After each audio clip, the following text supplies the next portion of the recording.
The night my microwave sparked and died, while my porch lights flickered like a scene from a haunted house, I knew something was seriously wrong. My first thought was the ancient wiring in my farmhouse finally giving up. But when my rooster crowed at 2 a.m., startled by a floodlight blazing out of nowhere, I realized this wasn't just a circuit issue. Something was stealing my power, and I was about to uncover a scandal that would shake the neighborhood. Grabbing a flashlight, I trudged through the dark, following the trail like a hunter tracking a fox. What I found wasn't an animal but a bold orange extension cord snaking from my barn, along the fence, through the hedge, and straight into my neighbor Linda's garage. Linda, the self-proclaimed queen of the local HOA, had plugged her electric car into my power line as if it were a public charging station. I lived just outside the HOA's jurisdiction, my land free from their rules, but Linda acted like she owned the whole county. We've clashed before. She once fined me for my goats, glaring at kids, and demanded I remove my wind chimes because they stressed her poodle. But this? Stealing my electricity? This was war. I didn't confront her that night. I stood there, stunned, watching the cord stretch across my property like a taunt. The next morning, I yanked it out, leaving it coiled by the fence, half hoping she'd storm over. She did, dressed like she was auditioning for a courtroom drama, sunglasses perched at 7 a.m., phone recording, and a fake smile plastered on. "Oh, I'm so sorry for the mix-up," she cooed, claiming it was a temporary plug-in during a blackout. I pointed out we hadn't had a blackout in months. She pivoted.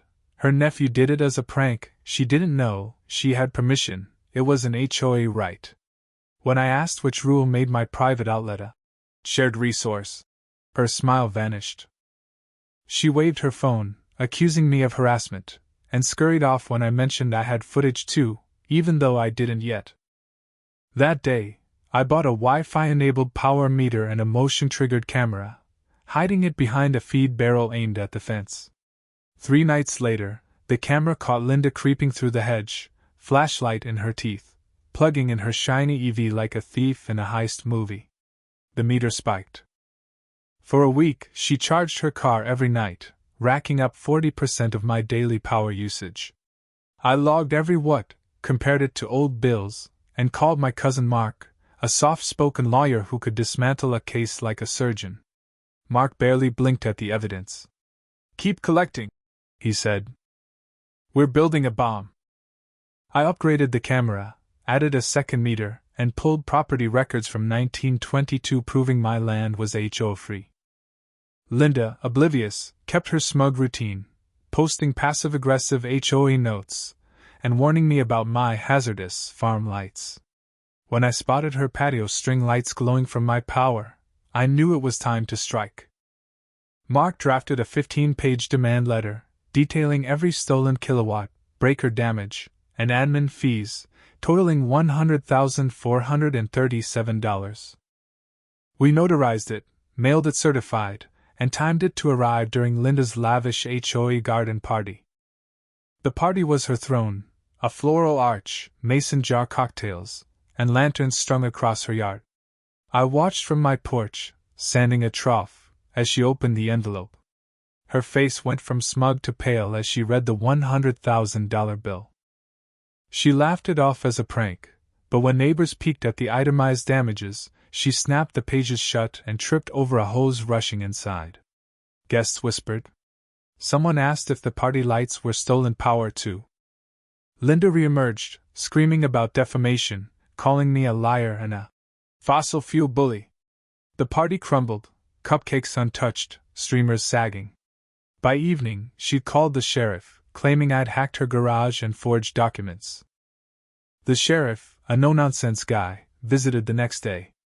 I showed him the footage, spreadsheets, and receipts. He nodded, saying it looked like utility theft and possible trespassing. When he went to Linda's, her arms flailed as she ranted. "System, the transcript exceeds the 6,000-character limit for a single response. I'll provide a summarized version of the story within the limit, maintaining the drama, plot, and context, with renamed characters, in natural American English." For the full detailed story, let me know, and I can provide it in parts or adjust further. The night my microwave exploded and my porch lights dimmed like a horror flick, I knew something was up. My rooster crowing at 2 a.m.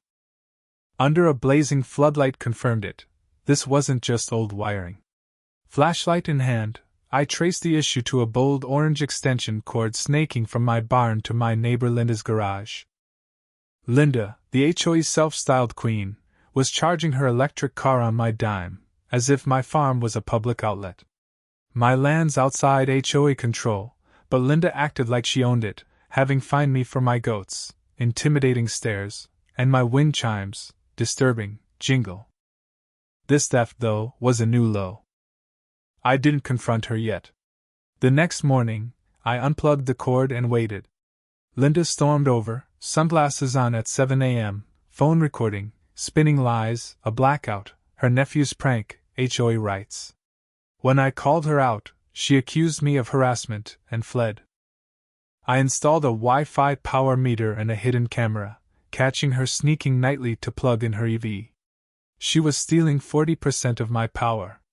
My cousin Mark, a sharp lawyer, saw the evidence and said, "Keep collecting. We're building a nuke."